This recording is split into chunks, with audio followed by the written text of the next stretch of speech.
तो चैप्टर 2 हम पढ़ रहे थे लास्ट वीडियो तक। आपने सबसे ज़रूरी टॉपिक इस चैप्टर का पढ़ा पीएच। पीएच एक स्केल थी जिसमें आप हाइड्रोजन आयन के कंसंट्रेशन के हिसाब से डिसाइड करते थे बच्चों कि कौन एसिड है, कौन बेस है और कौन न्यूट्रल है।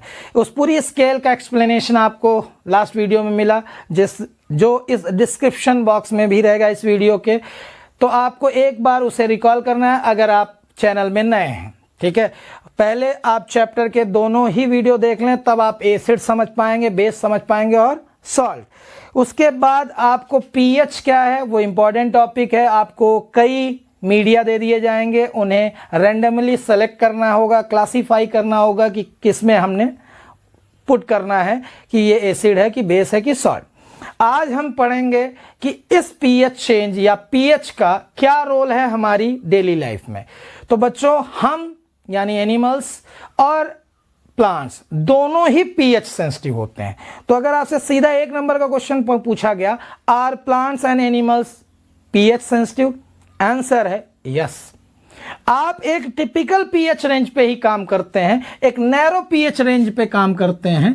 जो पीएच रेंज है या हमारी या प्लांट्स की, वो बहुत ही माइल्ड बेसिक है, 7 to 7.8। इस रेंज से ऊपर होने पे या नीचे होने पे हमारी लाइफ पे असर पड़ता है, बहुत ज़्यादा असर पड़ता है। जैसे टूथ डिके होने लगा, स्टमक में हाईली एसिडिक मीडियम है ही है पहले से, और एसिडिटी प्रोड्यूस हो रही जो इतनी प्रोलॉन्ग हो गई कि पेप्टिक अल्सर का रूप ले लेगी। तो यानी हाईली सेंसिटिव हैं प्लांट्स भी और एनिमल्स भी।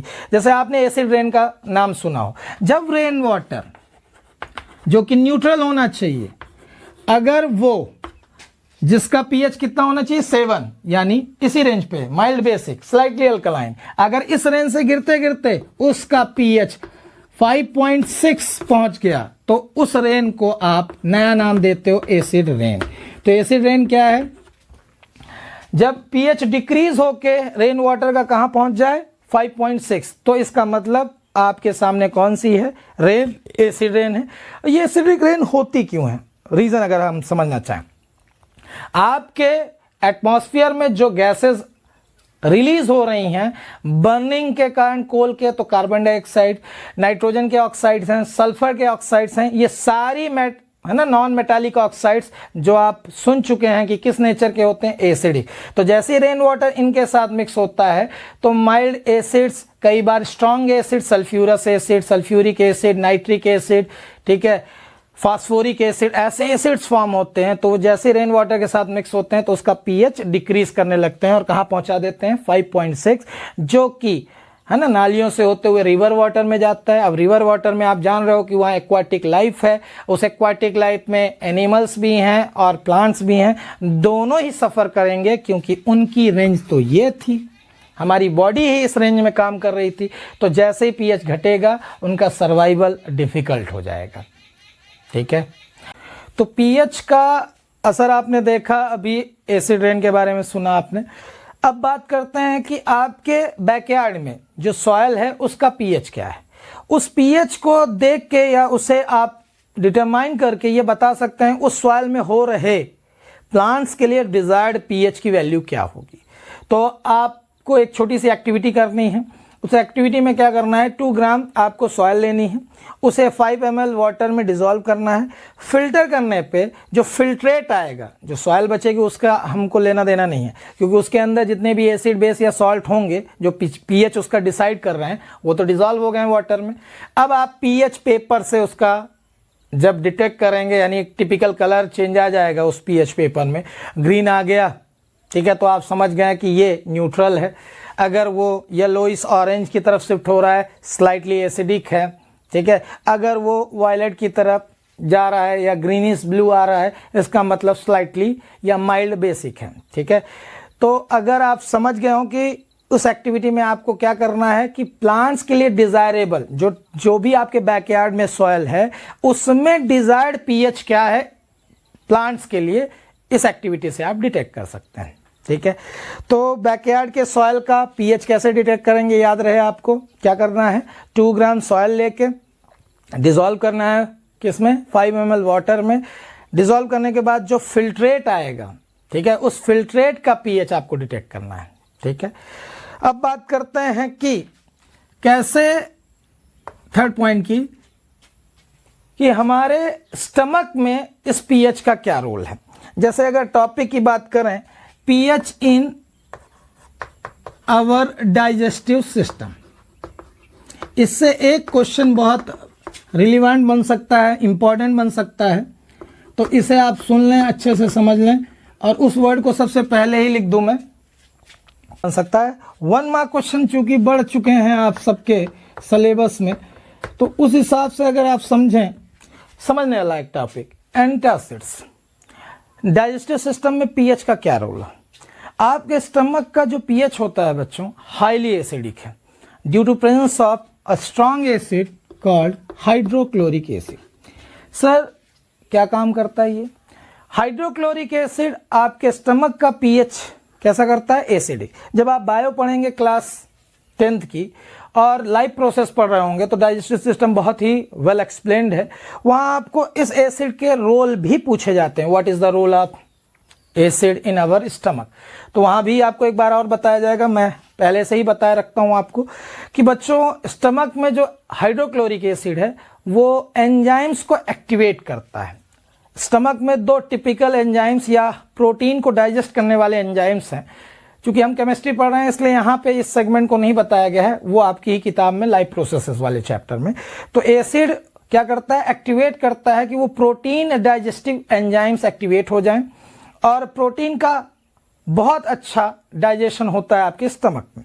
तो कैसा पीएच चाहिए? अगर आपसे ये क्वेश्चन पूछा जाए कि स्टमक में कैसा पीएच होता है या रिक्वायर्ड कैसा है, तो आपका जवाब होगा हाईली एसिडिक, जिसकी रेंज है 1 to 1.2। ये पीएच की रेंज है आपके स्टमक में रिक्वायर्ड। ठीक है, इसके बाद इसे बनाता कौन है? तो आपका जवाब है हाइड्रोक्लोरिक एसिड। सर ये हमारे स्टमक को हार्म नहीं करता? नहीं, due to presence of mucus. ढेर सारी गैस्ट्रिक और म्यूकस ग्लैंड्स होती हैं हमारे स्टमक में, तो वो दिन भर म्यूकस को है ना रिलीज करती रहती हैं, तो वो उन्हें बर्न करता है म्यूकस को, लेकिन हमारी गैस्ट्रिक लेयर्स को, ग्लैंड्स को नुकसान नहीं करता है। ठीक है, उसका मेन रोल क्या है वो आपने सुन लिया है कि वो पीछे पड़ता है एंजाइम्स के और उनको एक्टिवेट कर देता है। एंजाइम्स अपना काम करने लगते हैं, प्रोटीन्स को डाइजेस्ट करने लगते हैं। ठीक है, अब हम बात करें कि पीएच अगर डिस्टर्ब हुआ, यानी ड्यूरिंग इनडाइजेशन, इनडाइजेशन वहां जहां से ये नाम आप सुनेंगे, इनडाइजेशन जहां से आपका स्टमक बहुत एक्सेस में रिलीज करने लगता है हाइड्रोक्लोरिक एसिड। तो जब हाइड्रोक्लोरिक एसिड एक्सेस में आने लगेगा तो ढेर सारी इरिटेशन होगी, पेन होगा, अंदर जलन होने लगेगी, बर्निंग सेंसेशन आएगी, फ्लक्स आएगा। तो इसे हम जनरली अपने कॉमन टर्म में बोलते हैं कि आज एसिडिटी बढ़ गई है। तो आपने एक इनो लगाया, फाड़ा और पी लिया, तो वो इनो क्या काम कर रहा है, या आप इस एसिड से रिलीफ पाने के लिए, उस पेन और इरिटेशन से रिलीफ पाने के लिए क्या यूज करेंगे? तो बच्चों जवाब है एंटासिड। तो डेफिनेशन अगर आपसे पूछी जाए, what are antacids? These are mild base. ये क्या है? माइल्ड बेसिस विच न्यूट्रलाइजेस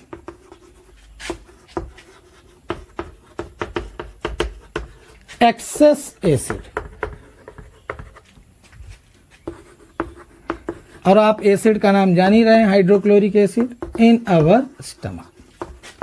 तो ये डेफिनेशन आपके लिए किसकी है? एंटासिड्स की। और एंटासिड्स की डेफिनेशन हो, कोई भी डेफिनेशन हो, बिना एग्जाम्पल के देना सही नहीं रहेगा। तो एग्जाम्पल के लिए आपके पास कौन है? Milk of magnesia. नाम सुना हमने इसी चैप्टर में शुरुआत में। मिल्क ऑफ मैग्नीशिया एक माइल्ड बेस है। फार्मूला आप सबने सुना है, मैग्नीशियम हाइड्रोक्साइड। ठीक है, तो मिल्क ऑफ मैग्नीशिया एक माइल्ड बेस है जो कि आप पीकर इस एसिडिटी से रिलीफ पा सकते हैं। क्योंकि ये बेसेस थोड़ा सा बेसिसिटी ना प्रोड्यूस कर लें, तो थोड़ा और माइल्ड बेस आपके घरों में प्रेजेंट बेकिंग सोडा, कुछ नाम सुना लगा, खाने वाला जो सोडा होता है हमारे घर पे, जनरली केक और जो भी आपके पकौड़ा बनते हैं उन सब में डाला जाता है। तो जो भी फ्लफ़ी स्पॉन्जी मास वाले जो भी मटेरियल बन रहे हैं हमारे, पेस्ट्री आपने खाई, उन सब में डलने वाला सब्सटेंस जो आगे हम इसी चैप्टर में पढ़ेंगे भी। तो बेकिंग सोडा भी यूज़ किया जा सकता है, यानी यहाँ पे दूसरा एग्जाम्पल आप क्या लिख सकते हैं, बेकिंग सोडा। ठीक है। अब एक ऐसे एंटासिड यूज़ होते हैं इंडस्ट्रीज़ में बनाए जाते हैं जो बिल्कुल भी बेसिसिटी ना प्रोड्यूस करें। इसके लिए एग्जांपल मुझे याद आ रहा है, आप लोगों ने एसिलॉक रेनिटिडीन का कभी नाम सुना हो। मैं ये एक आपको है ना मेडिसिन का नाम दे रहा हूँ, आपको खाना तो अभी है नहीं, एसिडिटी हो रही नहीं, तो आप क्या यूज़ कर सकते हैं, रेनिटिडीन। ये एक ड्रग है जो कि एंटासिड का काम करती है। ठीक है। तो importance of pH in everyday life में नेक्स्ट टॉपिक में चलते हैं हम लोग। जब पीएच चेंज आपके टूथ डिके का कॉज हो, तो अगर पीएच में डिक्रीज आने लगे आपके माउथ की, कैसे आती है सर, और इससे जुड़ी हुई टर्म्स कौन सी निकल के आनी है वो समझते हैं। इनेमल एक वर्ड आएगा आपके लिए, टूथ डिके यानी आपके जो आउटर मोस्ट लेयर दिख रही है टीथ की, टीथ में 3 पार्ट हैं, ये फिर बायो में टिपिकल आपको अंदर घुसना है। अभी केमिस्ट्री में आपको ऊपर ऊपर जानना है कि इनेमल में हमारी केमिस्ट्री कहाँ इन्वॉल्व है और कैसे पीएच का रोल है। तो इनेमल जो बना होता है वो है कैल्शियम हाइड्रोक्सी एपेटाइट। अब ये वर्ड आपके लिए नया हो सकता है, सर ये तो नाम नहीं सुना था हमने, 9th वाले जो हमने याद किया था 37 पेज में वो नहीं था। बच्चों ये कैल्शियम फॉस्फेट है, कैल्शियम फॉस्फेट का क्रिस्टलाइन फॉर्म है। अब कैल्शियम फॉस्फेट तो आप सबने सुना है और आपने फार्मूला भी सुना है, Ca3PO4 होल ट्वाइस, जिसे हम कैल्शियम फॉस्फेट कहते हैं। और कैल्शियम फॉस्फेट को जब क्रिस्टलाइन फॉर्म में देखते हो तो आपके टीथ की सबसे सुपर मोस्ट लेयर जिसका नाम क्या है, इनेमल, बहुत मजबूत होती है। उससे बाद और भी मजबूत एक लेयर होती है डेंटाइन, और फिर कैविटी होती है, पल्प कैविटी। तो ये टीथ का आप स्ट्रक्चर एनाटॉमी बायो में पढ़ेंगे हमसे। अभी फिलहाल आप सुन रहे हैं कि इसमें केमिस्ट्री कहाँ इन्वॉल्व है, कि कैल्शियम का एक सॉल्ट है। तो जैसे ही पीएच डिक्रीज होने लगता है आपके माउथ का, सर कैसा होना चाहिए, स्लाइटली बेसिक। जैसे अभी आपको कुछ देर पहले मैंने बताया कि आपकी बॉडी एक फिक्स्ड पीएच रेंज में काम करती है, 7 to 7.8। अब इस रेंज से नीचे अगर गिरने लगा पीएच तो एसिडिक मीडियम होने लगा। एसिडिक रेंज में हार्म होता है। तो कैसे हार्म होता है वही हम समझ रहे हैं कि ये जो परत होती है, यानी जो टीथ की आउटर मोस्ट लेयर है, इस आउटर मोस्ट लेयर में कोरोजन होने लगता है, और कोरोजन के कारण इसमें प्लेक आती है। प्लेक यानी उसमें एक परत जमने लगती है येलोइस, फिर धीरे धीरे उसमें कैविटी स्टार्ट हो जाती है। सो आपके अंदर अगर ये क्वेश्चन आ रहा है सर पीएच गिरता क्यों है, तो इसका जवाब आप तक पहुंच चुका है बहुत पहले से। आप जानते हैं कि अगर हम ब्रश ना करें, अगर हमारे दांतों में या बकल कैविटी में फूड पार्टिकल्स फंसे रहेंगे तो उन फूड पार्टिकल्स पे बैक्टीरिया एक्ट करेंगे और एसिड का अमाउंट बढ़ाते जाते हैं। अगर आपने ज़्यादा मीठा खाया, याद करिए बचपन में मना किया जा रहा था कि चॉकलेट कम खाओ, क्यों, क्योंकि उसमें शुगर जो है, तो शुगर बहुत ही आइडियल मीडियम होता है किसके लिए, बैक्टीरियाज के लिए। तो बैक्टीरिया जैसे ही उस पर एक्ट करेंगे वो अपना भोजन पाएंगे। ठीक है, वो सैप्रोट्रॉपिक होते हैं, यानी डेड एंड डिकेइंग मटेरियल पे काम करते हैं। तो जो भी फूड पार्टिकल्स फंसे हुए हैं या शुगर हम जो कंज्यूम कर रहे हैं, तो वो बैक्टीरिया के लिए बहुत ही अच्छा नेचुरल मीडियम है, बहुत ही प्रोलिफरेटिव मीडियम होता है, उसमें अच्छी ग्रोथ करते हैं। वो ढेर सारी कॉलोनीज बना के ढेर सारा एसिड रिलीज करते हैं, और धीरे धीरे हमारी टूथ की ये इनेमल कोरोड होते होते हट जाती है और वहाँ पे कैविटी बन जाती है, तो ढेर सारा पेन। तो सर इसे कैसे हम ठीक कर सकते हैं, वही है कि आप अगर टूथपेस्ट यूज़ कर रहे हैं रेगुलर बेसिस में, यानी ब्रश प्रॉपर कर रहे हैं, तो टूथपेस्ट में भी क्या पाए जाते हैं, माइल्ड बेस। और ये माइल्ड बेस क्या काम करते हैं, वो एक्सेस जो एसिड रिलीज हो रहा है जिसके कारण से, यानी अगर इनेमल हट रही है और कैविटी स्टार्ट हो रही है, टूथ डिके स्टार्ट हो रहा है, उसका कारण है कि आपके माउथ का पीएच बिलो 5.5 पहुंच चुका है, जिसे होना चाहिए था 7 to 7.8, वो कहाँ पहुंच चुका है 5.5, जहाँ से टूथ डिके स्टार्ट हो जा रहा है। तो आप प्रॉपर ब्रश करिए दोनों टाइम, खाने के बाद, रात में और सुबह अर्ली इन द मॉर्निंग। तो इससे होगा ये कि ब्रशेस करने से जो माइल्ड बेस है वो आपके दांतों की कैविटी को स्टार्ट करने से बचा देगा।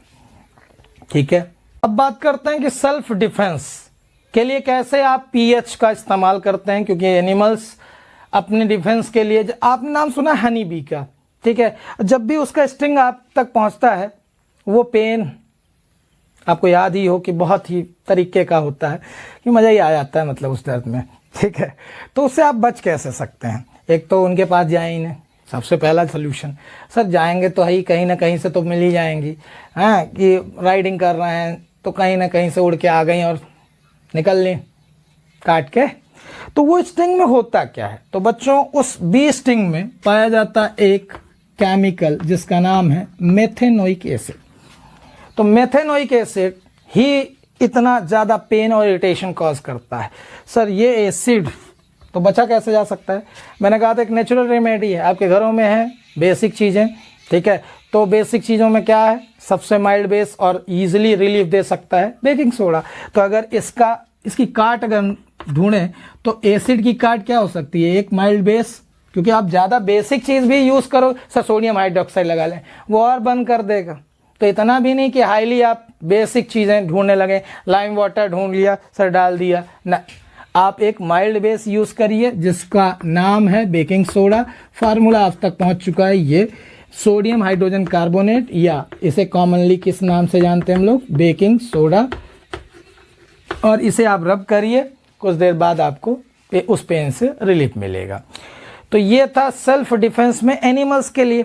ठीक है, अब बात करें, अगर आपको याद आ रहे हो नेटल प्लांट कभी सुना हो, नहीं तो आपकी बुक में एक डायग्राम बना हुआ है जिसे आप देखेंगे कि उसकी लीव्स में भी स्टिंग होते हैं। ठीक है, स्टिंग अगर कहीं से गलती से हम उनसे एक्सीडेंटली वो हमारे अंदर घुस गए तो वो भी क्या रिलीज कर रहे हैं? Methanoic acid. तो प्लांट्स और एनिमल्स अपना बचाव किसी दूसरे अटैकिंग इन्वेडर से कैसे करते हैं? Through acids. तो उनसे बचने के लिए, उन्हें न्यूट्रलाइज करने के लिए हमारे पास क्या होने चाहिए? Mild base. तो नेटल प्लांट की स्टिंग से अगर आप गलती से क्या हो गए? एक्सीडेंटली इंजेक्ट, तो आपके अंदर कौन सा एसिड पहुंच जाएगा? Methanoic acid. उसे न्यूट्रलाइज करने के लिए नेचर ने आपको, है ना, एक बढ़िया नेचुरल न्यूट्रलाइजेशन के लिए एक प्लांट दिया है आसपास ही, जिसका नाम है डॉग प्लांट।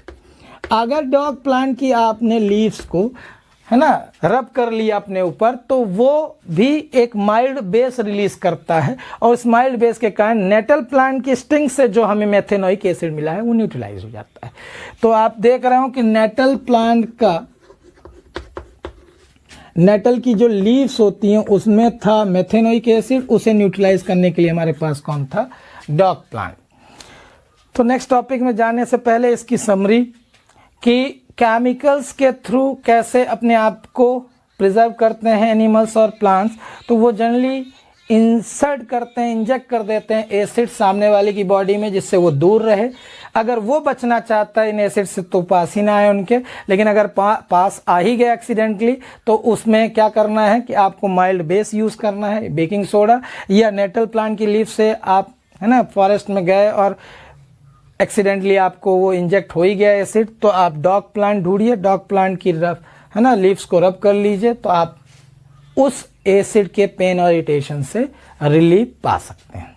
ठीक है, तो अगर आपको 2 या 4 एग्जाम्पल दे दिए जाएं, कई एग्जाम्पल दे दिए जाएं और आपसे पूछा जाए कि मुझे इसमें पिक करके बताइए या क्लासिफाई करिए फैमिली ऑफ सॉल्ट, यानी हमारा नया टॉपिक क्या दिख रहा है? Family of salt. किस बेसिस पे हम किसी भी सॉल्ट को क्लासिफाई करते हैं कि वो फलाना फैमिली से है? जैसे अगर मैं अपना नाम बताऊं कि अवनीश पांडे, तो पांडे फैमिली से बिलोंग करता हूं।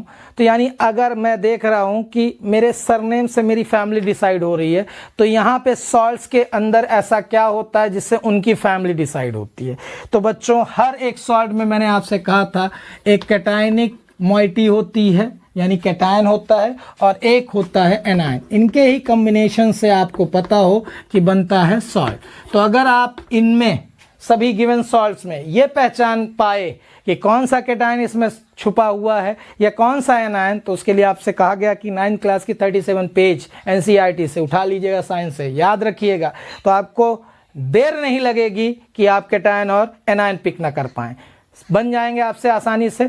तो जैसे अगर आपके सामने लिखा हुआ है सोडियम सल्फेट, है ना, कॉपर सल्फेट, मैग्नीशियम सल्फेट, ठीक है, कैल्शियम सल्फेट, तो इन सभी सॉल्ट्स में क्या कॉमन वैल्यू बोल रहा हूं, ये लैंग्वेज में बोलते समय सर मुझे एक सल्फेट मॉइटी कॉमन दिख रही है, बिल्कुल सही। इन सभी सॉल्ट्स में एनायन कॉमन है, तो इन सभी को किस नाम से जाना जाएगा, फैमिली ऑफ सल्फेट सॉल्ट्स। तो एक सॉल्ट एक से ज्यादा फैमिली में हो सकता है। जैसे यहीं पे मैंने एक और एग्जांपल दिया, सोडियम क्लोराइड।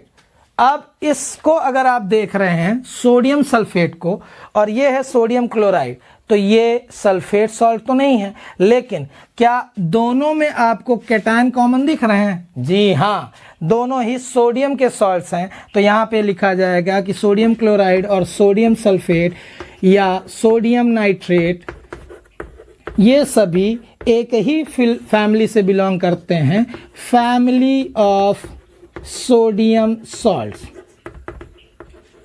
तो आप यहां से ये पकड़ पाए हों कि हमें फैमिली डिसाइड करने के लिए किसकी ज़रूरत पड़ती है, या तो हम कैटायन को पकड़ लें अगर कॉमन दिख रहा है, या एनायन को पकड़ लें अगर वो कॉमन दिख रहा है। यहीं पे मैंने एक एग्जांपल और दिया, एल्यूमिनियम क्लोराइड।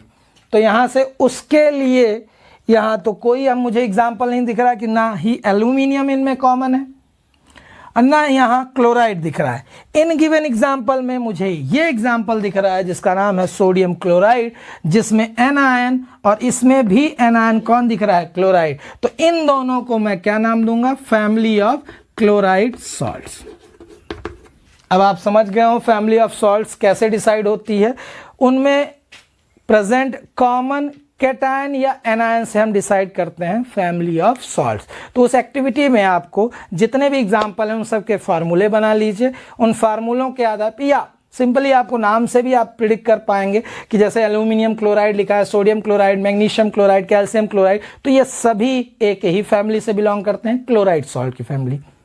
ऐसे ही अगर कैटायन आपको कॉमन दिख रहा है तो आपने क्या बोल दिया कि ये फैमिली है सोडियम सॉल्ट्स की, मैग्नीशियम सॉल्ट की, कैल्शियम सॉल्ट की।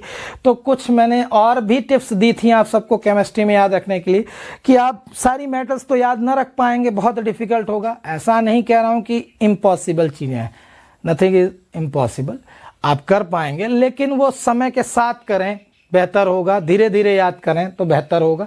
फिलहाल आप नॉन मेटल्स याद रखें, जो मैंने आपको 10 दी थी एक टिप्स कि अगर उन 10 को याद रखते हो तो बहुत जल्दी आप पकड़ पाओगे कि ये नॉन मेटल्स हैं और इनको अलग अलग कर दिया जाए, इनके अलावा कोई चीज़ दिख रही है तो वो मेटल है। जैसे इन्हीं में मैं इसको पकड़ता हूँ तो इसमें कौन कौन सी मेटल है और कौन सी नॉन मेटल है। तो सल्फर उन 10 में लिखाया गया था, जो पहली बार जुड़ रहे हैं फिर से तो उनके लिए भी मैं लिख दूँ कुछ elements, hydrogen, carbon, nitrogen, oxygen, fluorine, chlorine, bromine, iodine, phosphorus, sulphur. इनको आप याद रखिए, इन्हें याद रखेंगे तो ये सभी नॉन मेटल्स में आते हैं। तो इन नॉन मेटल्स के अलावा जो भी आपको जनरली 10th क्लास में सारे फार्मूले मिलेंगे वो मेटल्स के ही मिलेंगे इनके अलावा। तो जैसे यहाँ पे सोडियम इनमें नहीं दिख रहा है आपको, इसका मतलब ये मेटल है। सल्फर इनमें दिख रहा है यानी नॉन मेटल है। ऑक्सीजन इनमें दिख रहा है, इसका मतलब नॉन मेटल है। तो यहाँ पे आप मेटल जनरली कैटायंस की पोजीशन पे पाएंगे, ठीक है। अब बात करते हैं नेक्स्ट टॉपिक की। इसमें आपको दिखाई दे रहा है पीएच ऑफ सॉल्ट्स की।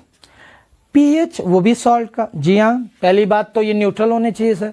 जी हाँ, न्यूट्रल भी होते हैं, एसिडिक भी होते हैं और बेसिक भी होते हैं। यानी सॉल्ट्स को on the basis of pH आप क्लासीफाई कर सकते हैं 3 कैटेगरी में। कौन कौन सी? पहली, आप एसिडिक सॉल्ट पा सकते हैं अपने आसपास, आप बेसिक सॉल्ट पा सकते हैं, इनके एग्जाम्पल्स मैं समझाऊंगा। और तीसरा आपका है न्यूट्रल सॉल्ट। इनके लिए कुछ आपको एग्जाम्पल पिछले वीडियोस में मिलेंगे। आप सबको बताया गया था कि सॉल्ट बनते हैं किसकी मदद से, न्यूट्रलाइजेशन रिएक्शन से। When an acid mixed with a base it forms salt and water. यानी न्यूट्रलाइजेशन रिएक्शन का आउटपुट क्या मिलता था, प्रोडक्ट हमेशा कॉमन चल रहे थे सॉल्ट और वाटर। ठीक है, अब आप सॉल्ट जो पा रहे हो वो एसिडिक है, बेसिक है कि न्यूट्रल है, वो कौन डिसाइड करेगा? सर स्ट्रेंथ डिसाइड करेगी एसिड की या बेस की। एसिड आपने क्लासिफाई किया था, स्ट्रॉन्ग एसिड होते हैं और वीक एसिड। यहीं पे पीएच का बहुत बड़ा रोल आया था। जिनकी पीएच की वैल्यू बहुत कम हुआ करती थी 0 to 2 ऐसी रेंज पे, यानी बहुत ही ज़्यादा स्ट्रॉन्ग एसिड में आया करते थे वो, और जिनकी रेंज इधर चली जाया करती थी 7 के अराउंड, नज़दीक पहुँचते थे हम लोग 2, 3, 4, 5, 6।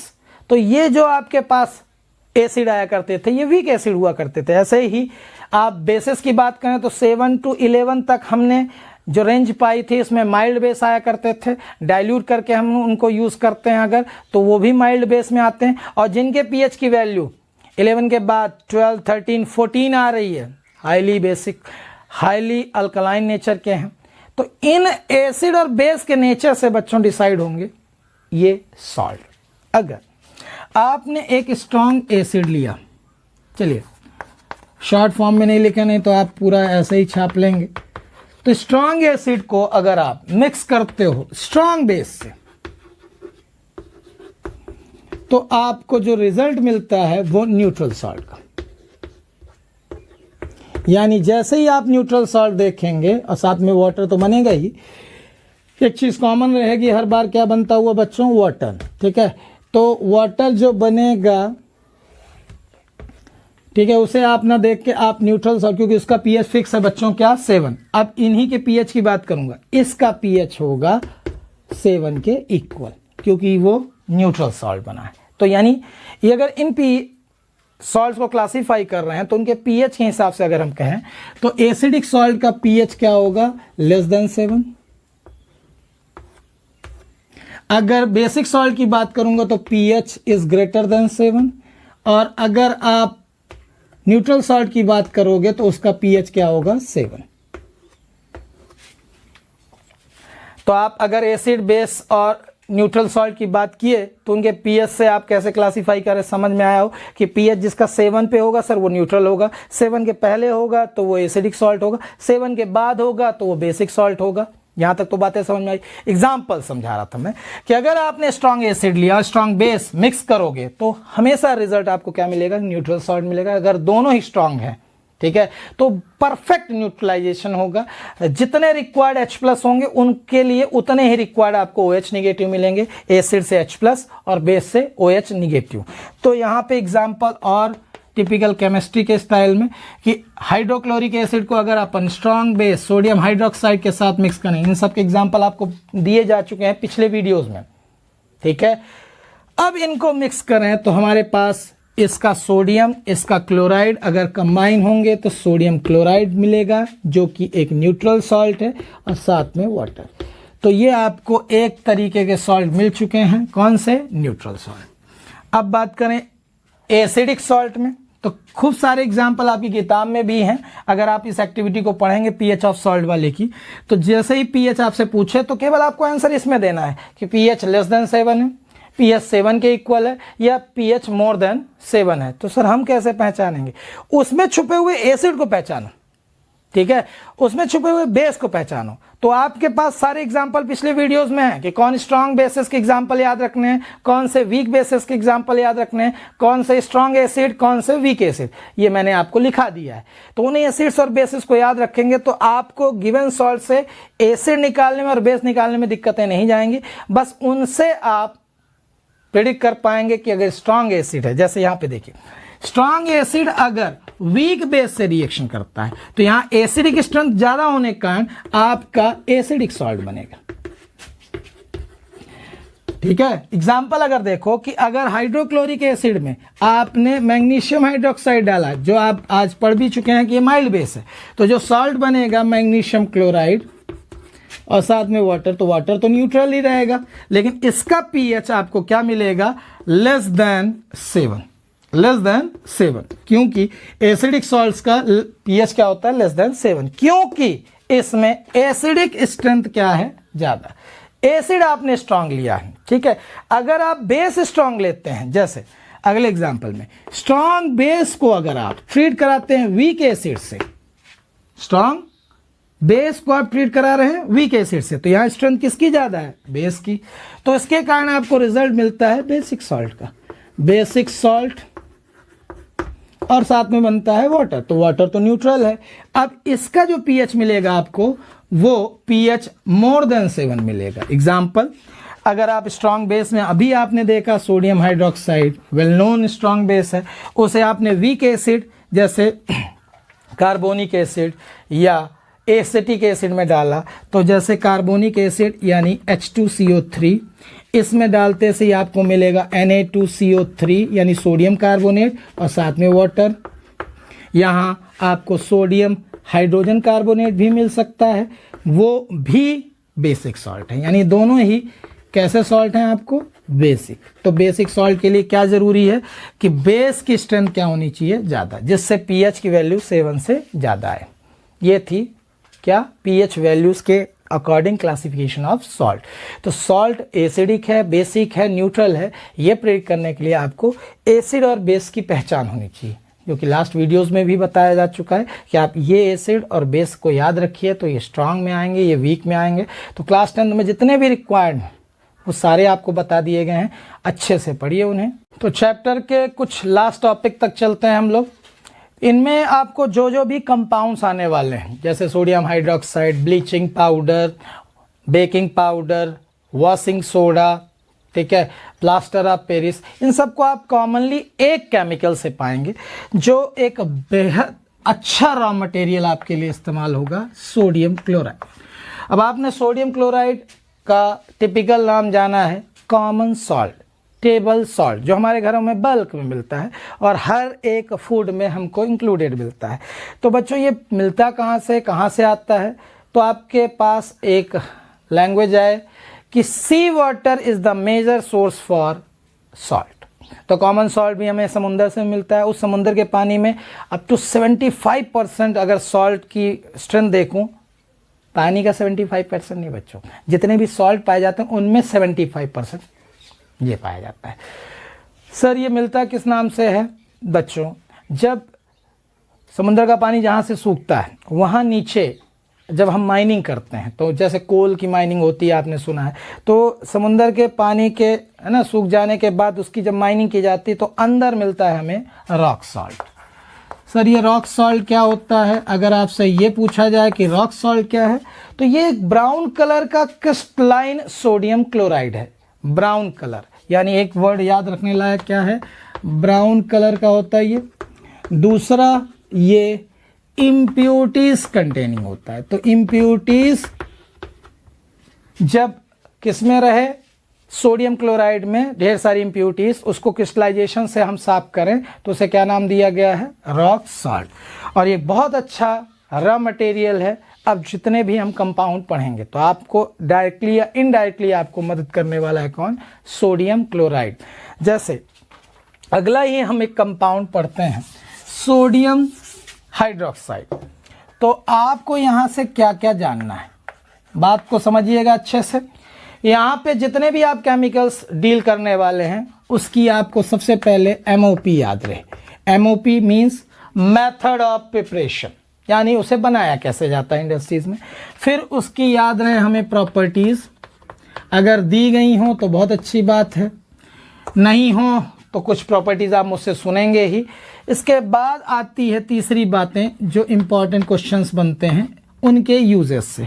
तो यानी हर टॉपिक में, चाहे वो सोडियम हाइड्रोक्साइड हो, इसके बाद ब्लीचिंग पाउडर, इसके बाद baking powder, washing powder, washing soda, ठीक है, उसके अलावा प्लास्टर ऑफ पेरिस, इसे आप किस तरह से याद रखेंगे कि आप सबसे पहले मेथड ऑफ प्रिपरेशन में जाएंगे कि ये केमिकल कैसे बन रहा है, किसके थ्रू बन रहा है, फिर उसकी प्रॉपर्टीज़ कि उसको हीट करने पे क्या हो रहा है, उसे वाटर में डिज़ोल्व करूँगा तो घुलेगा कि नहीं घुलेगा, ये बातें एसिडिक नेचर का होगा, बेसिक नेचर का होगा, यानी प्रॉपर्टीज से रिलेटेड बातें। और फाइनली ये केमिकल जो हम पढ़ रहे हैं यूज़ कहाँ हो रहा है, कहाँ इस्तेमाल कर रहे हैं। ठीक है, तो हम जैसे स्टार्ट करते हैं सोडियम हाइड्रोक्साइड, तो पहली लाइन इसका केमिकल नेम, फार्मूला और मुझे कॉमन नेम आना चाहिए।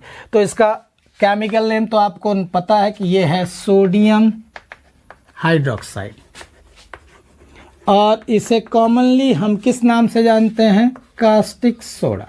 तो कास्टिक सोडा किसका नाम है, सोडियम हाइड्रोक्साइड का कॉमन नेम। ये हो गया इंट्रोडक्शन। इंट्रोडक्शन के बाद जरूरी है एक नाम, क्लोर एल्कली प्रोसेस, यानी जिस प्रोसेस के थ्रू ये बनाया जाता है इंडस्ट्रीज में उसका नाम है क्लोर एल्कली प्रोसेस। क्यों नाम पड़ा ये ऐसा, तो प्रोसेस समझ लेते हैं तो समझ में आए ये नाम क्यों पड़ा।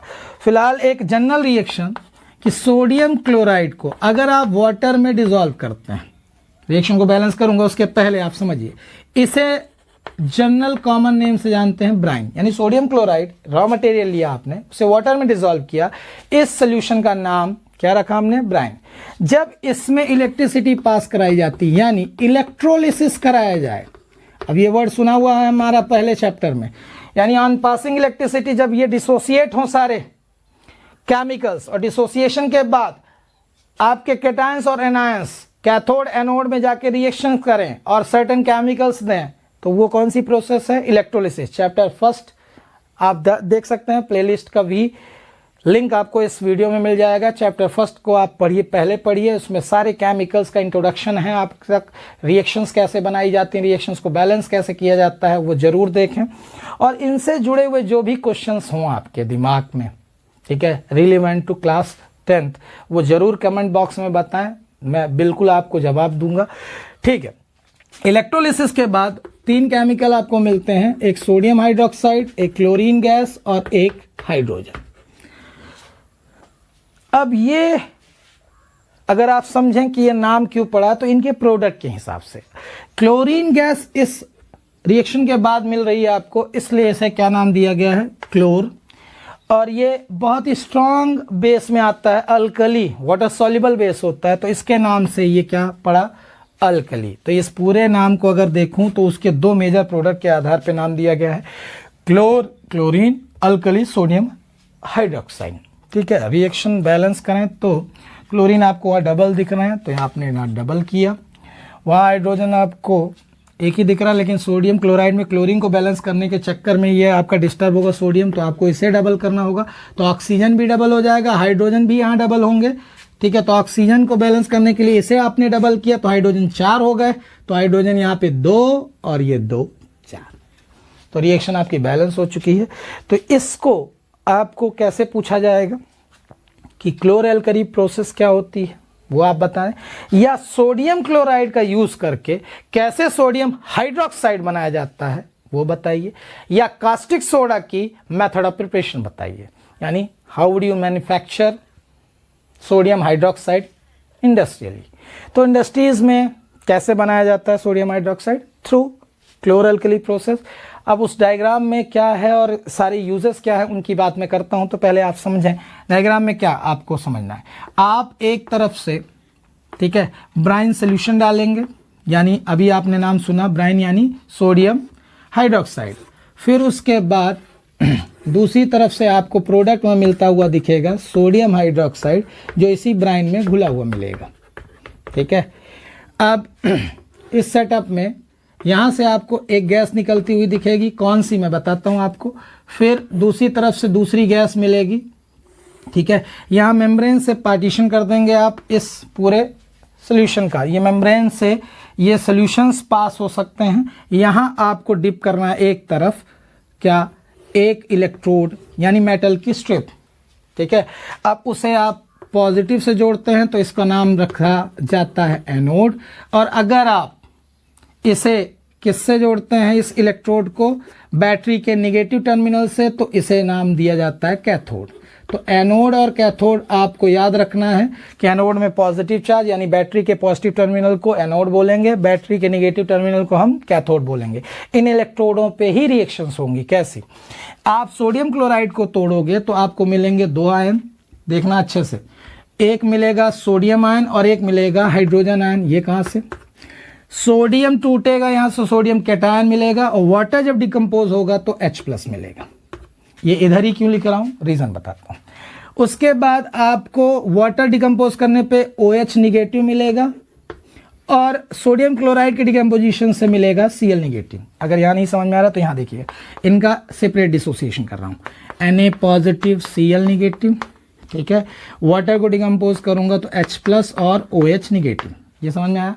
अब इन्हें अगर इस सोल्यूशन में रखूं तो ये मैं सेपरेशन क्यों कर रहा हूं इन आयंस का, आप देखिए इसमें कौन सा चार्ज दिख रहा है कैथोड में, निगेटिव। तो निगेटिव की ओर कौन जाएगा, पॉजिटिव।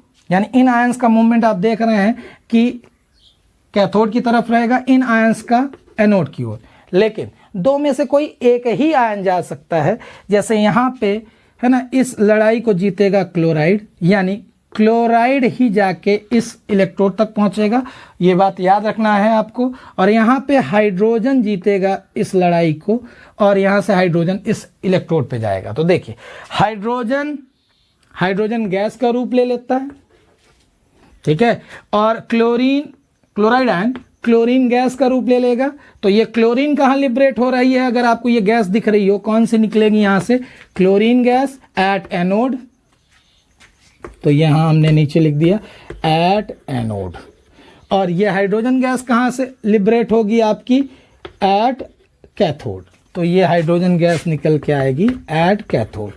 अब आप बाकी बचे आयंस को सोच रहे हैं वो कहाँ गए, आराम से इस सोडियम को इसके साथ कंबाइन कर दीजिए तो आपको तीसरा प्रोडक्ट क्या दिखाई दे रहा है, सोडियम हाइड्रोक्साइड, ठीक है। तो इस तरह से ये मेथड ऑफ प्रिपरेशन थी किसकी, सोडियम हाइड्रोक्साइड की। तो किस नाम से जानी जाती है ये, क्लोर अल्कली प्रोसेस। रिपीट, आप सोडियम क्लोराइड यानी कॉमन सॉल्ट को डिसॉल्व करेंगे वाटर में, उसका नाम है ब्राइन। उसकी इलेक्ट्रोलिसिस कराएंगे, यानी with the help of electrodes.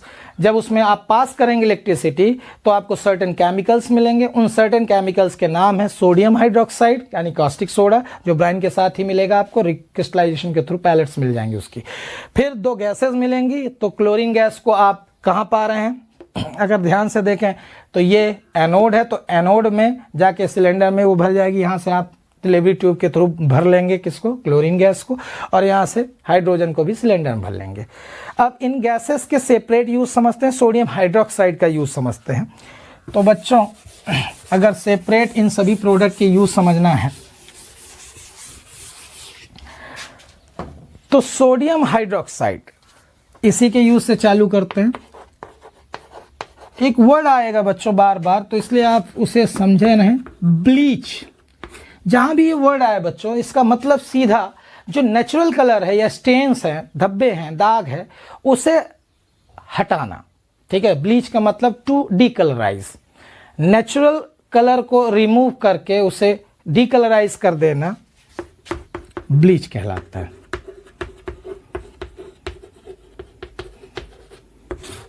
तो डीकलराइज के लिए जो केमिकल्स यूज होते हैं उन्हें क्या नाम दिया जाता है, ब्लीच। तो ब्लीचिंग एजेंट्स में बहुत बड़ा नाम है किसका, एक स्ट्रॉन्ग बेस का, सोडियम हाइड्रोक्साइड। जहां मेटल्स में बहुत ज़्यादा स्टेन्स लग जाएं, उसके ऊपर खूब सारी ग्रीस जम जाए, आप कभी इंजन खुलता हुआ देखें गाड़ियों का, तो उसको एक सर्टेन केमिकल में डाल के साफ़ किया जाता है, जिससे अंदर से भी जितनी भी है ना इम्प्यूरिटीज़ हैं वो बाहर आए, ग्रीस बाहर आ जाए, जिससे उसके स्क्रू तरीके से खुल पाएँ, हम अंदर वर्क कर पाएँ, मशीनरी पार्ट जो कॉम्प्लेक्स हों। तो ऐसे केसेस में हम कौन सा ब्लीच यूज़ करते हैं, सोडियम हाइड्रोक्साइड, डीग्रीसिंग मटेरियल है। इसका इंडस्ट्रीज में सोप बनाने में बड़ा इस्तेमाल होता है, डिटर्जेंट्स बनाने में काम आती है कौन, सोडियम हाइड्रोक्साइड। यानी आप सोप्स इसी की मदद से बनाएंगे, डिटर्जेंट्स। चैप्टर जब 4 पढ़ेंगे तो आपको सोप का पूरा एक्सप्लेनेशन मिलेगा, वहाँ पे सोप के फार्मूले और उसके पूरे क्लीनिंग एक्शन के बारे में भी बताऊंगा। वहाँ जी फिर एक बार आएगा सोडियम हाइड्रोक्साइड का एक प्रोसेस का नाम आएगा वहाँ पे, सैपोनिफिकेशन। तो यानी सोप के फॉर्मेशन में कौन सा केमिकल यूज़ हो रहा है, सोडियम हाइड्रोक्साइड। अब बात करें हाइड्रोजन की, तो हाइड्रोजन जो है बच्चों ये एक ऐसा केमिकल है जो बहुत अच्छे फ्यूल की तरह बिहेव कर सकता है। बहुत अच्छा फ्यूल मतलब इसे आप रॉकेट फ्यूल्स में यूज़ करते हैं। जो भी रॉकेट हमारे क्या लेके जाया करते हैं, ढेर सारे सैटेलाइट्स लेके जाते हैं, उनमें जो केमिकल यूज़ होता है वो फ्यूल के लिए कौन है, हाइड्रोजन। इतना ज़्यादा हाइड्रोजन की इकोनॉमी अच्छी है कि अगर आप थोड़ा सा भी इस केमिकल को यूज़ करते हैं बहुत लंबे समय तक के लिए इस्तेमाल हो सकता है, बहुत ज़्यादा एनर्जी देता है। चूँकि इतना हाईली एक्सप्लोजिव होता है इसलिए डोमेस्टिक पर्पज़ में इसे इस्तेमाल नहीं कर पाते हैं। जैसे हमारे घरों तक LPG सिलेंडर आता है, वैसे हाइड्रोजन के सिलेंडर यूज़ हों तो सालों साल कई सालों तक चलें। लेकिन चूंकि अब एक अगर सिलेंडर उड़ा तो आसपास के मोहल्ले उड़ेंगे। हाइड्रोजन बम का नाम सुना होगा आप लोगों ने। तो मोहल्ले, शहर और जब आपके स्टेट उड़ने लगे तो ऐसे केमिकल्स को हम ना इस्तेमाल करें घरों तक तो ठीक ही है। जैसा कि यूज़ हो रहा है वो है ना, बहुत ही सावधानी से साइंटिस्टों की मदद से तो वहीं यूज़ होने दें। तो याद रखेंगे रॉकेट फ्यूल्स के रूप में यूज़ होता है कौन? हाइड्रोजन। दूसरा बहुत अच्छा यूज़ आप सबको पता है, फर्टिलाइजर्स यूज़ करते हैं हम। जितने भी आपके फार्मर्स हैं बिना यूरिया के काम नहीं चलाते हैं, तो फर्टिलाइजर्स यानी यूरिया बनती है अमोनिया की मदद से, और अमोनिया बनती है हाइड्रोजन की मदद से। कैसे? नाइट्रोजन जब कंबाइन होती है किसके साथ? हाइड्रोजन के साथ, तो वो फॉर्म करती है अमोनिया। ये बैलेंस केमिकल इक्वेशन आप पढ़ चुके हैं पहले चैप्टर में। तो यहाँ से ये जो अमोनिया है वो किस में इस्तेमाल की जाती है? For fertilisers. तो फर्टिलाइजर्स बनाने में इस्तेमाल की जाती है hydrogen gas with the help of nitrogen. ठीक है, अब बात करें क्लोरीन की। तो क्लोरीन का सबसे बढ़िया पर्पज, ये बहुत अच्छा डिसइंफेक्टेंट है। ये डिसइंफेक्टेंट क्या है वर्ड? जब आप इन्फेक्शन या जर्म्स को, अच्छा सुनिएगा, कहां से हटाते हैं? इनएनिमेट ऑब्जेक्ट से। दो अंतर हैं, दो वर्ड हैं बच्चों, एंटीसेप्टिक और डिसइंफेक्टेंट, दोनों में डिफरेंस समझिए। अगर आप अपनी स्किन से जैसे बोरोप्लस, बोरोलिन ये कुछ लगा रहे हैं, है ना, सोफ्रामाइसिन, ऐसी चीज़ें लगा रहे हैं जो आपकी स्किन, ठीक है, आपके वुंड से जर्म्स को किल कर रहे हैं, वो एंटीसेप्टिक हैं। जर्म्स से बचा रहे हैं आपकी सर्फेसेस को या एनिमल्स की सर्फेसेस को, उन्हें हम एंटीसेप्टिक कहते हैं। Against the sepsis, against the formation of germs, यानी उनके माइक्रोबियल इन्फेक्शन से बचाना है रामायण। काम की बातों में लौटें, एंटीसेप्टिक एनिमेट ऑब्जेक्ट्स के लिए हैं, और अगर आप घरों में बर्तन साफ कर रहे हैं, फ्लोर साफ कर रहे हैं, कोई कैबिनेट साफ कर रहे हैं, तो उसमें आप डिसइंफेक्टेंट डालते हैं। डिसइंफेक्टेंट में एक बहुत अच्छा नाम है क्लोरीन, जो कि वाटर को साफ करने में यानी वाटर के ट्रीटमेंट में इस्तेमाल होता है। जितने भी जर्म्स हों उसमें वो किल हो जाएं। ठीक है, वाटर ट्रीटमेंट में जैसे स्विमिंग पूल्स में पानी है साफ बढ़िया हो, उसमें लोग जा आ पाएँ, तो उसमें जर्म्स ना हो, तो नॉन इन्फेक्टेड रहें, तो उसके लिए क्या इस्तेमाल करते हैं? क्लोरीन। क्लोरीन की टैबलेट्स आया करती थी ग्रीन कलर की, अभी भी मिलती हैं। क्लोरीन गैस पास कराई जाती है जिसके कारण से फ्री फॉर्म जर्म्स हो पाए। तो ये था पूरा एक्सप्लेनेशन सोडियम हाइड्रोक्साइड का। तो आपने मेथड ऑफ प्रिपरेशन जानी, पूरी डिटेल में प्रोसेस जानी, उसके बाद यूजेस को याद रखा आपने। तो सोडियम क्लोराइड से ही बनने वाले दूसरे केमिकल पे आ गए हम लोग। ये डायरेक्टली तो नहीं, लेकिन इनडायरेक्टली सोडियम क्लोराइड आपको इसका भी रॉ मटेरियल में लगेगा, क्योंकि अभी आपने क्लोरअल्कली प्रोसेस में एक केमिकल पाया क्लोरीन गैस। उस क्लोरीन गैस को अगर आपने कैल्शियम हाइड्रोक्साइड में पास कराया तो बनने वाला जो केमिकल है वो कहलाता है ब्लीचिंग पाउडर। तो अगर आपको ब्लीचिंग पाउडर का फार्मूला पूछा जाए तो आप ये केमिकल लिखेंगे, कैल्शियम ऑक्सीक्लोराइड, यानी इसका केमिकल नेम है कैल्शियम ऑक्सीक्लोराइड।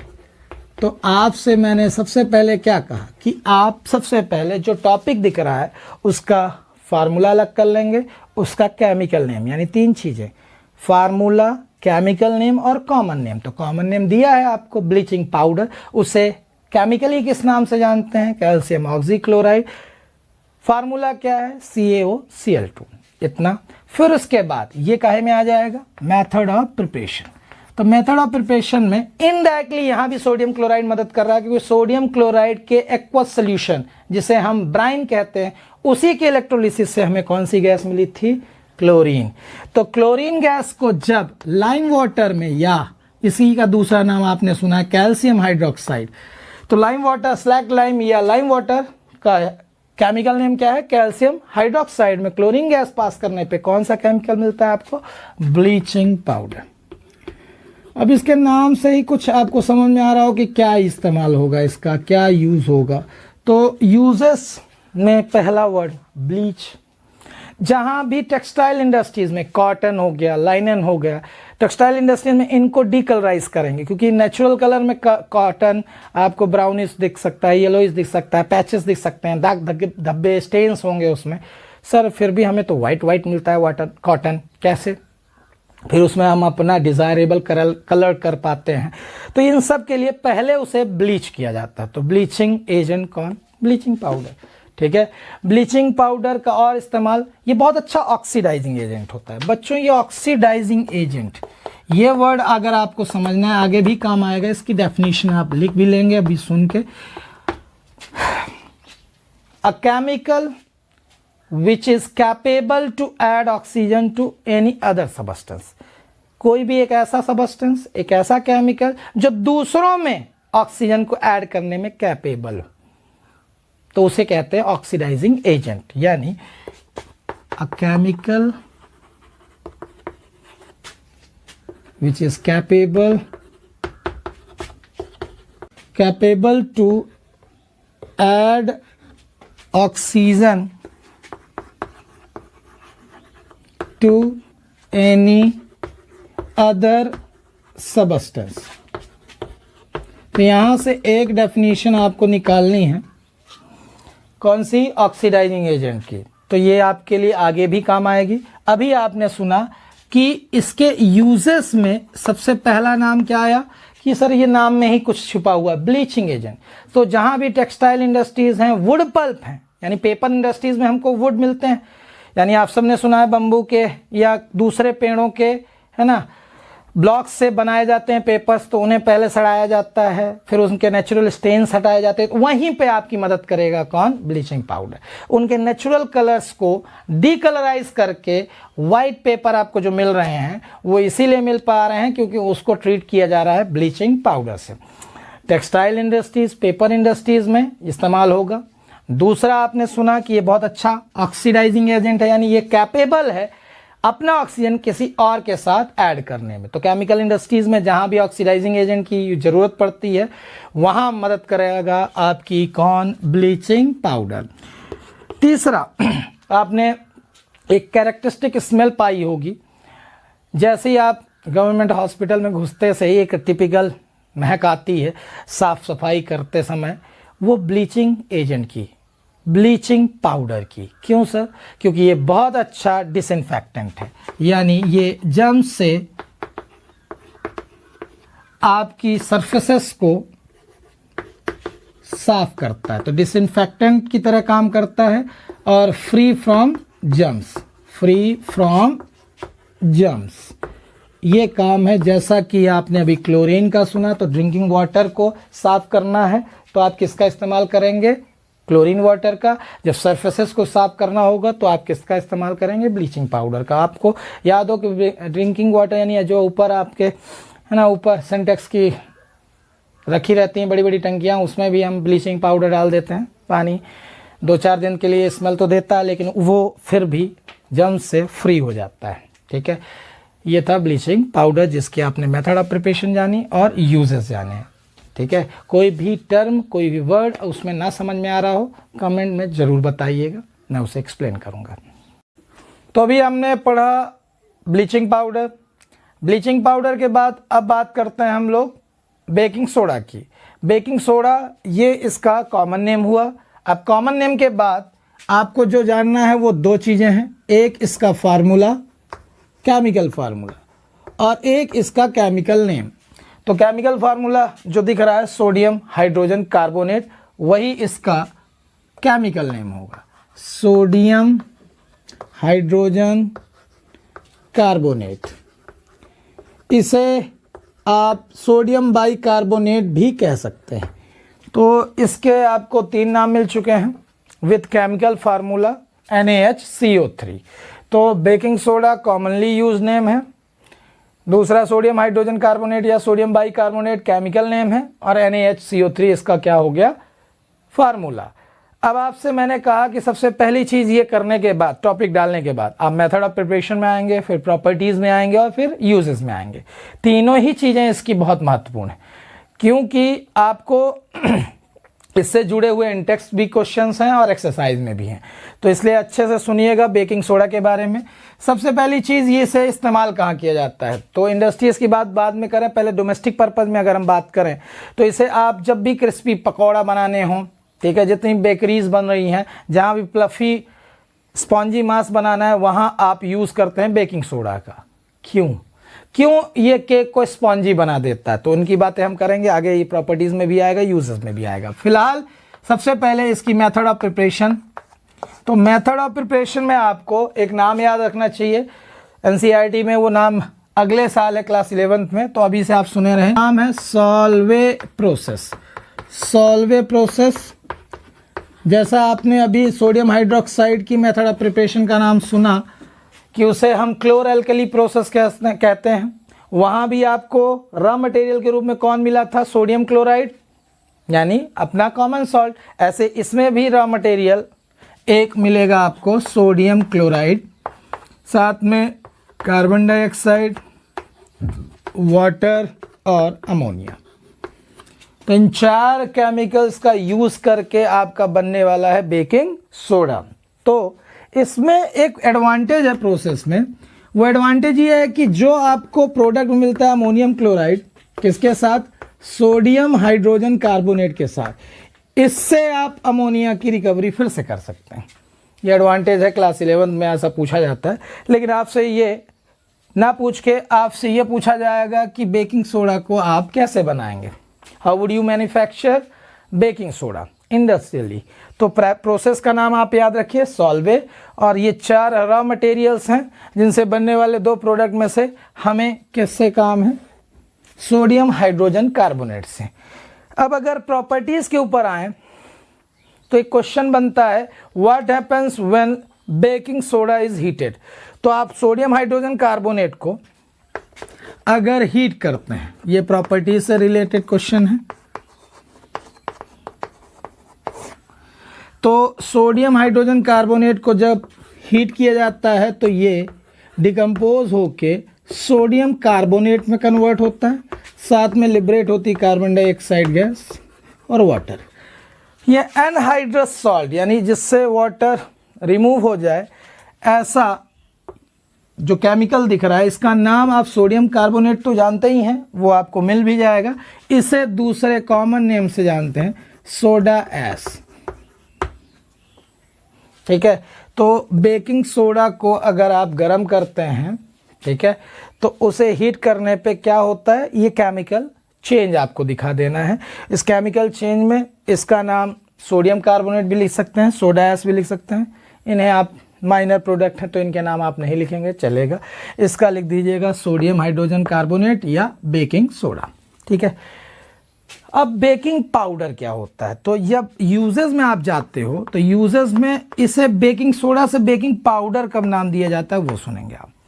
बेकिंग सोडा को किसी एक एडिबल एसिड के साथ मिक्स करेंगे। एडिबल एसिड मतलब जिसे आप खा सकें, जो हार्मफुल ना हो आपके लिए। सिट्रिक एसिड हो गया, टार्टरिक एसिड हो गया, तो ये जनरली हमारे पास अवेलेबल होते हैं घर में। जैसे ही हमको कुछ केक या बेकरीज बनानी है, उसे स्पॉन्जी बनाना है, तो आप उस फ्लोर के साथ बेकिंग पाउडर मिक्स करते हो। तो बेकिंग पाउडर क्या है, जब आपका बेकिंग सोडा किसके साथ मिक्स हो, एडिबल एसिड के साथ।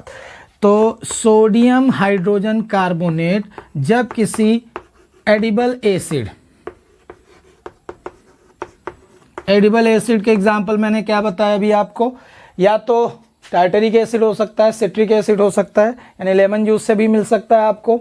ठीक है, उसके अलावा आप कच्चे आम से भी पा सकते हैं और इमली से भी पा सकते हैं। तो इस तरह से आपने एडिबल एसिड पा लिया है, कौन, H+, वही एसिड की पहचान के लिए। जैसे इन दोनों की रिएक्शन होती है और हीट होता है, यानी उस फ्लोर को जब आप बेक करते हो तो हीट मिलेगी। तो हीट सप्लाई होने पे अच्छे से ध्यान दीजिएगा, उस रीजन तक पहुंच रहा हूं जहां पे ये बात आई थी कि कैसे बेकिंग पाउडर किसी के साथ मिक्स होके उस फ्लोर को वो प्लफी या स्पॉन्जी बना देता है due to evolution of carbon dioxide gas. यानी baking soda mixes with edible acid upon heating it evolves carbon dioxide gas. इस कार्बन डाइऑक्साइड के गैस के निकलने से उस फ्लोर में ढेर सारी जगहों पे होल्स हो जाते हैं जहां एयर ट्रैप होती है। और स्पंज आप जानते हैं कि क्या होता है, स्पंज इसीलिए दबता है क्योंकि उसमें एयर होल्स होते हैं, एयर सैक्स होते हैं, तो जिनमें एयर ट्रैप रहती है। जब आप प्रेशर अप्लाई करते हो तो एक्सपेल हो जाती है, और जैसे ही आप उसमें से प्रेशर रिलीज करते हो तो फिर से एयर फिल हो जाती है। तो स्पॉन्जी होने के पीछे इस गैस का इवोल्यूशन है। साथ में वाटर भी फॉर्म होता है और सोडियम सॉल्ट बनता है उस एसिड का जिसे आपने यूज़ किया है। जैसे टार्टरिक एसिड यूज़ किया है तो टार्टरेट बन जाएगा, सोडियम टार्टरेट। आपको फार्मूला नहीं जानना है, इसीलिए केवल लैंग्वेज में बताई जा रही है, काम की बातें यहाँ हैं। So how does the cake become spongy? Answer, due to evolution of carbon dioxide gas when baking soda mixes with edible acid upon heating. ठीक है। दूसरा यूज़, ये पहला यूज़ आपने समझा कि केक या बेकरीज को स्पॉन्जी बनाने में यूज़ होता है कौन? Baking soda. सेकंड, अगर आपको आज ही का एक टॉपिक याद आया, जरूरी टर्म आई थी एंटासिड। एंटासिड्स क्या थे? Which release from the pain and irritation caused by excess acid in our stomach. तो एक्सेस जो एसिड रिलीज हो रहा था जिसके कारण acidity, pain, irritation, burning sensation हमें मिल रही थी, तो वहां पे आपसे कहा गया था एक माइल्ड बेस यूज करिए। तो माइल्ड बेस की तरह काम करता है, इसीलिए आप बेकिंग सोडा को एंटासिड प्रिपरेशन में यूज करते हैं। तो एंटासिड्स प्रिपरेशन जो होती है उनमें बेकिंग सोडा भी एक असेंशियल कंपोनेंट होता है। उसके बाद अगर हम बात करें कि और कहाँ यूज़ होता है बेकिंग सोडा, तो आप लोगों ने सोडा एसिड फायर एक्सटिंग्विशर्स देखे हैं। जहाँ भी स्कूल हमारी है तो वहाँ पे क्लासरूम में भी रहता है, कई बार बाहर लगा हुआ होता है क्लासरूम के, रेड कलर का, ऐसे कि उसमें से जैसे हम दबाएं, ठीक है, इन इमरजेंसी की फायर को बुझाने के लिए। तो कहाँ से ये काम करता है, कैसे काम करता है? तो बिल्कुल इसी मैकेनिज्म में कि उसमें एसिड डाला रहता है, ठीक है। जैसे ही आप नॉब दबाते हैं उसकी, तो उसमें से एसिड रिलीज होके बेकिंग सोडा से रिएक्शन करता है और कौन सी गैस लिबरेट करता है? Carbon dioxide. और आप सबको पता हो कि कार्बन डाइऑक्साइड ब्लैंकेट तैयार कर देती है चारों तरफ फायर के, जिसके कारण से ऑक्सीजन की सप्लाई हिंडर्ड हो जाती है, रुक जाती है और आग बुझ जाती है। तो सोडा एसिड फायर एक्सटिंग्विशर्स में, अब यहाँ पे ये जो सोडा वर्ड है वो बेकिंग सोडा के लिए है। एसिड आप जो यूज़ करोगे जिसके रिएक्शन के बाद फायर को एक्सटिंग्विश करने के लिए क्या गैस लिबरेट हो सके? Carbon dioxide. तो मैकेनिज्म सिंपल वहीं पे, एसिड जब मिक्स होता है किसी भी कार्बोनेट या इसी चैप्टर की एक एक्टिविटी बहुत इंपॉर्टेंट बताई थी 2.5 आपको मैंने, जहाँ पे किसी भी कार्बोनेट या हाइड्रोजन कार्बोनेट के साथ एसिड मिक्स होता है तो किसका इवोल्यूशन होता है? कार्बन डाइऑक्साइड गैस का। और इसका टेस्ट भी बताया गया था कि इसे केमिकली आप डिटरमाइन कर सकते हैं by passing it into lime water. If lime water turns milky, confirm हुआ कि वो कौन सी गैस है? Carbon dioxide. और अगर आपने इसे एक्सेस में पास कराया था तो वो कलरलेस हो गया था due to formation of calcium hydrogen carbonate, क्योंकि कैल्शियम कार्बोनेट इनसॉल्युबल था लेकिन कैल्शियम हाइड्रोजन कार्बोनेट सॉल्युबल था। तो ये आप चीज़ें पहले भी पढ़ चुके हैं, और इन्हें जब करते हैं, आप पढ़ते हैं, तो आपसे कहा गया है कि पहले नेम पे आप कंसंट्रेट करेंगे, पहले chemical name, formula, common name, तीनों चीज़ें याद रखेंगे। उसके बाद उसकी मेथड ऑफ प्रिपरेशन बहुत क्रूशियल है। मेथड ऑफ प्रिपरेशन में कोई एक टिपिकल या है ना इंपॉर्टेंट नाम दिया है तो उस नेम को याद रखें। उसके बाद प्रॉपर्टीज़ अगर है कोई तो, और यूजेस तो कंपलसरी हैं, क्योंकि आपसे ऐसा पूछा जाएगा कि सोडा एसिड फायर एक्सटिंग्विशर्स में कौन सा केमिकल यूज़ होता है, तो आप फटाक से नाम बताएं। क्या? Baking soda. कौन सी केमिकल ऐसी है जिसके यूज़ करने से स्पॉन्जी हो जाता है हमारा केक या बेकरीज? तो आपके पास जवाब बेकिंग सोडा। समझ गया हूँ कि यूजेस से उठा के आपसे किसका नाम पूछा जा सकता है, बेकिंग सोडा का। ठीक है, या सिंपल आसान अगर क्वेश्चन आया तो बेकिंग सोडा उसकी मेथड ऑफ प्रिपरेशन बताइए। ठीक है, तो आपने डायरेक्ट केमिकल इक्वेशन लिख दी। उसके बाद अगर आपसे ये पूछा गया उसके 2 यूजेस बताइए, तो आपने 3 में से कोई 2 रैंडम लिख दिए। ठीक है, अब बात करते हैं बेकिंग सोडा के बाद वॉशिंग सोडा की। तो इसके नाम में ही कुछ आपको समझ में आ रहा हो, वॉशिंग सोडा यानी जितनी भी वॉशिंग यानी क्लीनिंग एक्शन के लिए सोप, डिटर्जेंट जैसी प्रिपरेशन हमारे डोमेस्टिक पर्पज़ में आती हैं, उनका कहीं ना कहीं एक एसेंशियल इंग्रेडिएंट होता है कौन, वॉशिंग सोडा, जिससे आप केमिकली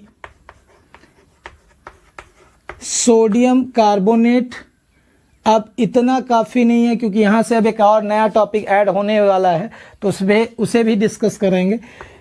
डेकाहाइड्रेट, अगर इसका मैं केमिकल नेम लिखूं तो सोडियम कार्बोनेट डेकाहाइड्रेट।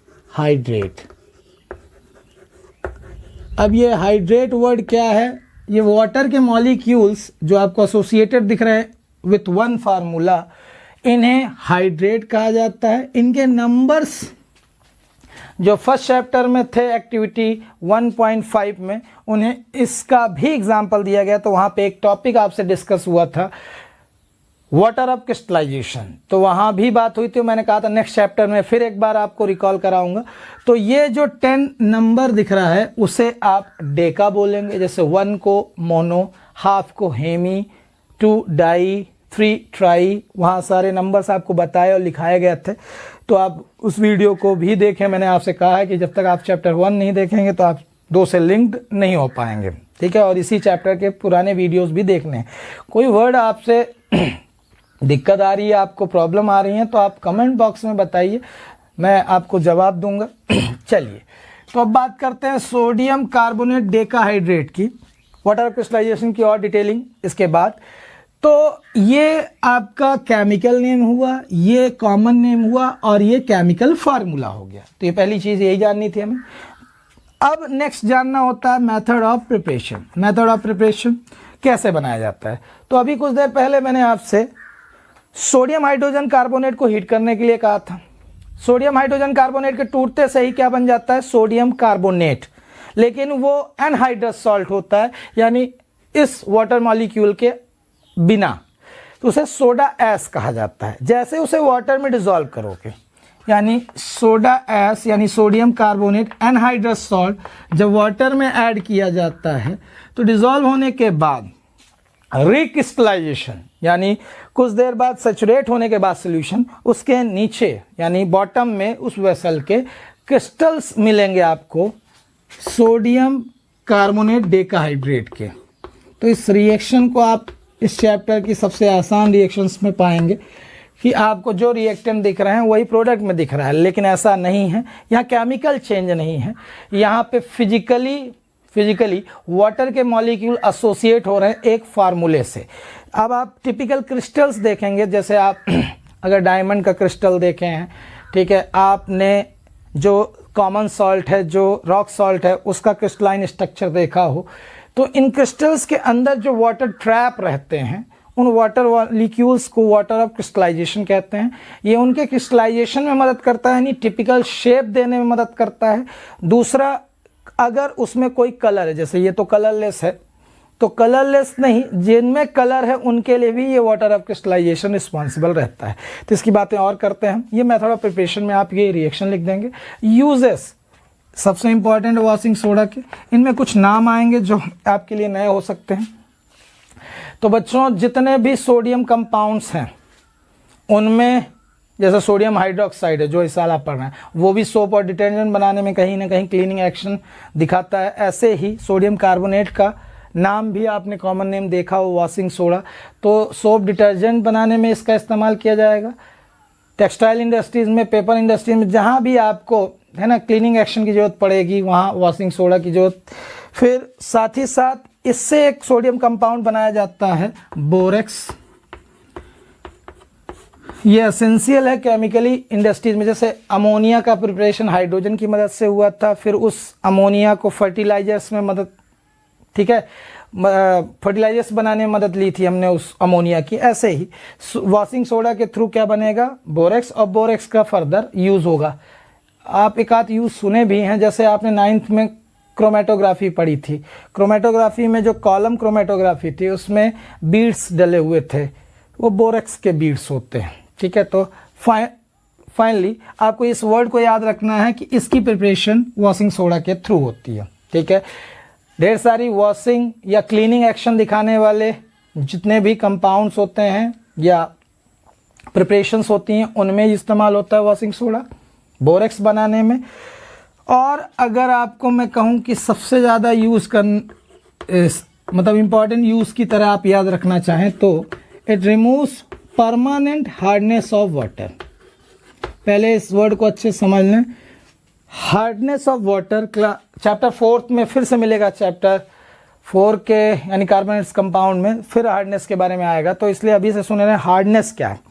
वाटर में जब ढेर सारे आयंस हों जिनकी ज़रूरत हमें नहीं है, पूरी तरह से आयंस फ्री रहेगा, डीमिनरलाइज रहेगा वाटर, तो वो पीने लायक नहीं है। लेकिन जो आयंस होने चाहिए वो बॉडी के हिसाब से, यानी कहने का मतलब या तो शरीर के इंट्रासेलुलर आयंस हों या एक्स्ट्रा सेलुलर आयंस हों जहाँ जिनकी नीड है हमारे बॉडी को। उनके अलावा जो एक्स्ट्रा सॉल्ट होते हैं जो वाटर में प्रेजेंट होते हैं, पर्टिकुलरली अगर मैं 2 के नाम दूं आपको, कैल्शियम, मैग्नीशियम, ये कैटायंस, क्लोराइड और सल्फेट, इनकी प्रेजेंस के कारण वाटर को हार्ड वाटर कहते हैं। अगर ये वाटर में प्रेजेंट हैं तो उसे टिपिकली हार्ड वाटर कहते हैं। सर क्या वो पत्थर जैसा होता है कि मारो तो सरोवर फूट जाता है? नहीं बच्चों, अल्टीमेट गोल एक यूज़ आपने याद किया, वॉशिंग सोडा परमानेंट हार्डनेस हटाता है वाटर की, यानी इन आयंस की प्रेजेंस को रिमूव करता है, ठीक है। तो ये बात करते हैं इस एक्टिविटी की जिसमें आपको और फर्दर एक्सप्लेन करना है जिस टर्म को, जिसे आपको पिछले चैप्टर से बताता आ रहा हूं मैं, water of crystallisation. Water of crystallisation क्यों ज़रूरी है, क्या है ये, इसे समझना हो तो इस एक्टिविटी से आप समझ सकते हैं। आपको एक ड्राई बॉइलिंग ट्यूब लेनी है, ड्राई, ठीक है। उसके बाद उसमें कुछ क्रिस्टल डालने हैं कॉपर सल्फेट के। अब आपको याद है कॉपर सल्फेट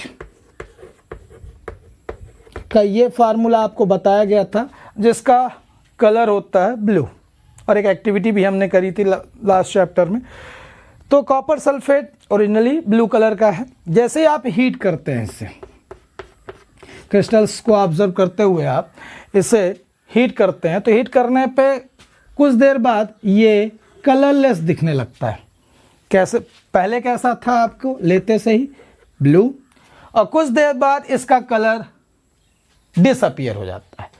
तो वो जैसे डिसअपीयर होता है तो आपको कुछ देर बाद इस टेस्ट ट्यूब में वाटर की ड्रॉपलेट्स दिखती हैं। यानी साथ ही साथ 2 चीज़ें आप देख रहे हैं, एक तो ये डिकलराइज हो रहा है यानी कलरलेस हो रहा है, डिसअपीयर हो रहा है इसका कलर, और साथ ही साथ वाटर की ड्रॉपलेट्स दिखती हैं। तो यहाँ पे कौन सा चेंज हो रहा है अगर आप देखें, कॉपर सल्फेट पेंटाहाइड्रेट को जैसे हीट किया जा रहा है तो ये वाटर के मॉलिक्यूल जो उस फार्मूले के साथ एसोसिएट थे वो एवापोरेट हो जा रहे हैं।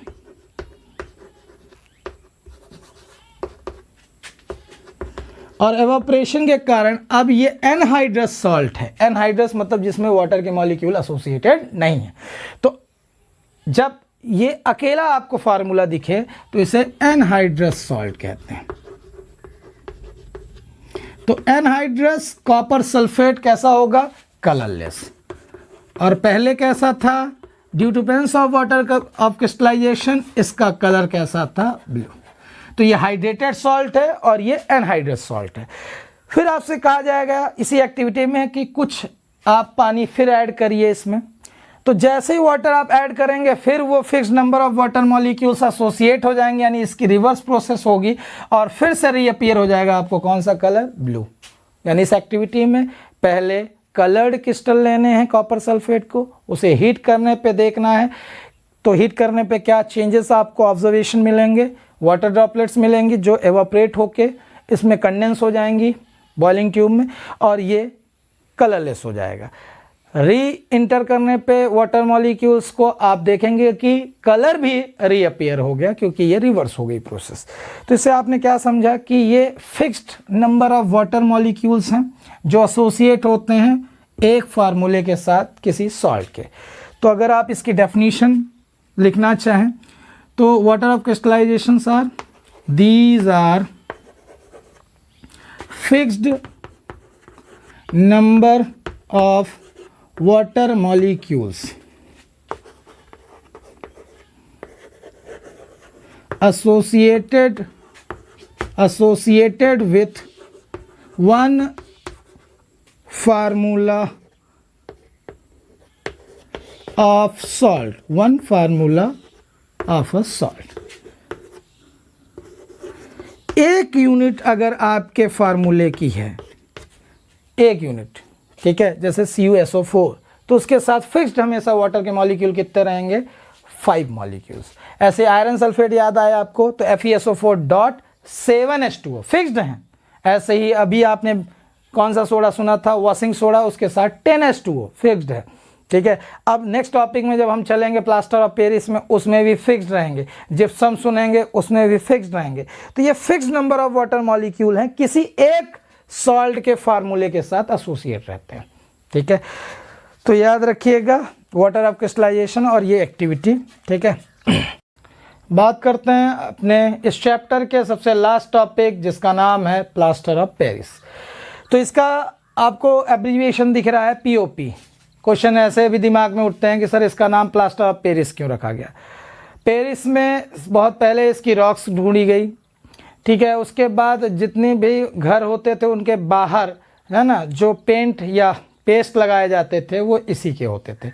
इसकी जो वॉल्स होती हैं वो हीट रेजिस्टेंट होती हैं, साथ ही साथ इसके कारण से उस पर स्टेन्स नहीं पड़ा करते थे।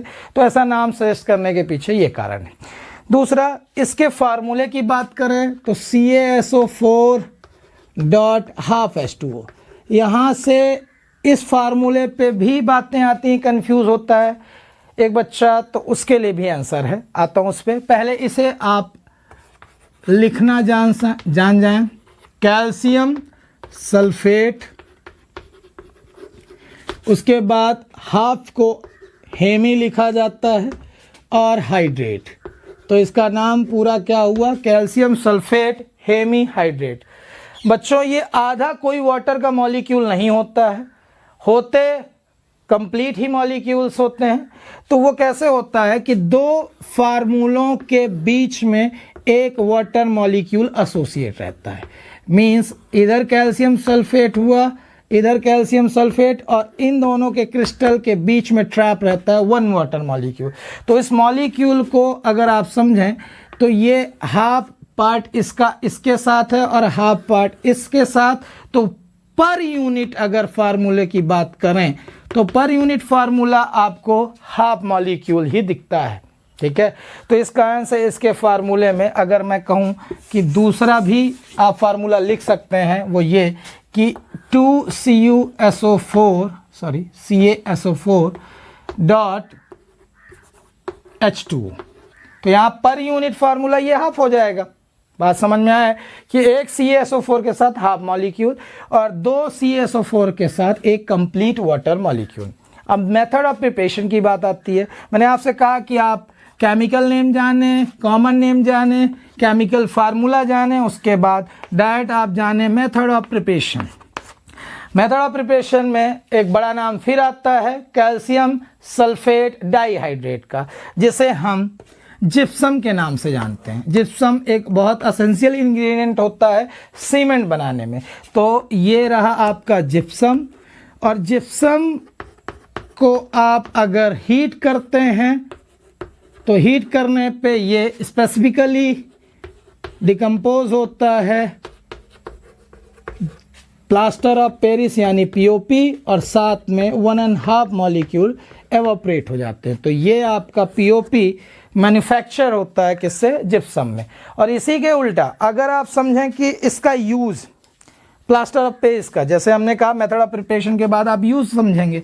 तो यूज़ में आप जहाँ जहाँ भी प्लास्टर ऑफ पेरिस को इस्तेमाल करते हैं वो हमेशा इन वाटर के मॉलिक्यूल को एसोसिएट करके रिवर्स रिएक्शन करता है, यानी कि स्लाइन होता है और इतना टफ और हार्ड बन जाता है जिप्सम बनने के कारण कि उसे फिर आसानी से तोड़ना मुश्किल हो जाता है। जैसे अगर आपको याद हो कि जितनी भी अगर एक्सीडेंटली हमारी बोन्स फ्रैक्चर हो जाएं, ठीक है, डिसमेंटल हो जाएं, तो ऐसे केस में वो सही अलाइननेस डॉक्टर किसकी मदद से करता है, उसके ऊपर प्लास्टर चढ़ाता है। तो प्लास्टर किसकी मदद से होता है, पीओपी, यानी वो पाउडर फॉर्म में लेता है, उसके पेस्ट बनाने के बाद वो बैंडेज के ऊपर अप्लाई करता है। वो आपको पता है कि कुछ दिनों बाद इतना हार्ड हो जाता है, फिर आरी लेके या कटर से काटना पड़ता है। इतना हार्ड वो क्यों हो जाता है, उसका रीज़न ये, यानी कैल्शियम सल्फेट हेमीहाइड्रेट आपके प्लास्टर्स में यूज़ हो रहा है, यानी पीओपी इस्तेमाल हो रहा है, जो